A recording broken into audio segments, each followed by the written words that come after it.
crossed his arms and rolled his shoulders. They looked tense beneath his black tunic. Has he remembered anything? My amusement over Reev's hovering fizzled. I stood, shifting away as I reached for the gown lying over the back of the armchair. My hand rested over the dark green cloth. "No," I said. As silence settled between us, my gaze traced the silvery damask that covered the armchair. I lifted the gown, folding the material over my arm, and turned to look at him.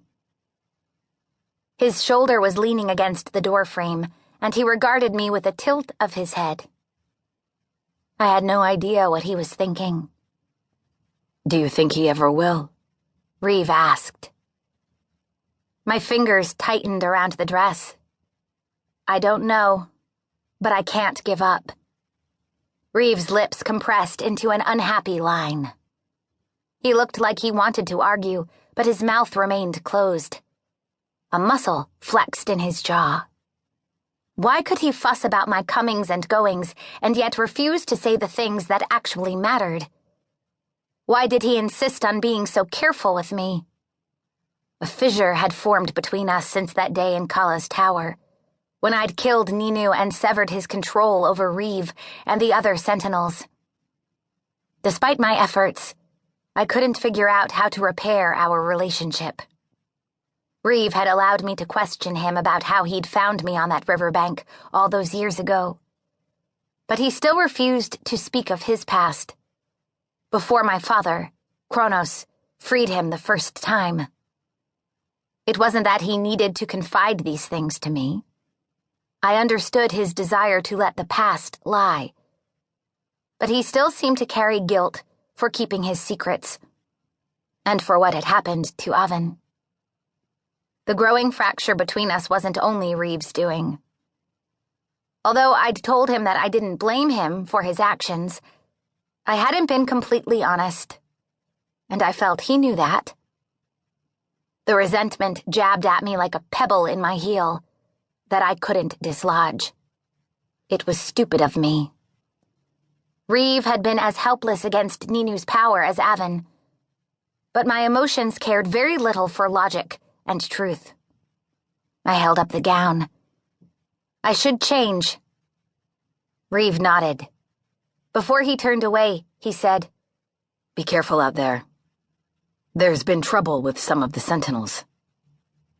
I hadn't heard of any trouble, but that didn't mean much, considering I hadn't heard anything from anyone. Even though I'd killed Ninu, I apparently wasn't significant enough to be kept informed. Still, it was hard to be upset when being left alone was what I'd wanted. Once the door shut behind Reev, I grabbed the hem of my tunic and dragged it over my head. I pulled on a loose, cream-colored undershirt first. The green gown was made from a stiff brocade with swirling designs hand-stitched in pale gold thread.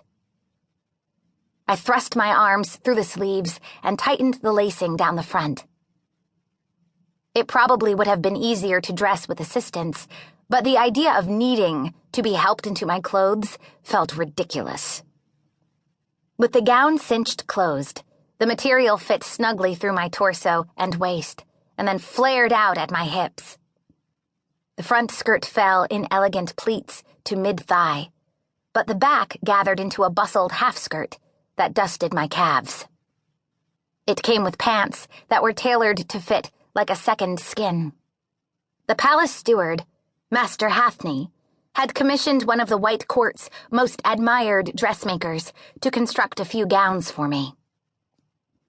The clothes were another thing I didn't want to get used to, but Master Hathni had been appalled to see me walking around in an old tunic Reev had sewn for me.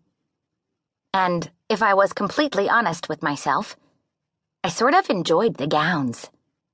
They made me feel girly in a way I'd never been able to, or even cared to, before. I didn't see the harm in liking them. I pulled on my ankle-high boots and faced the mirror. I barely recognized the girl looking back at me.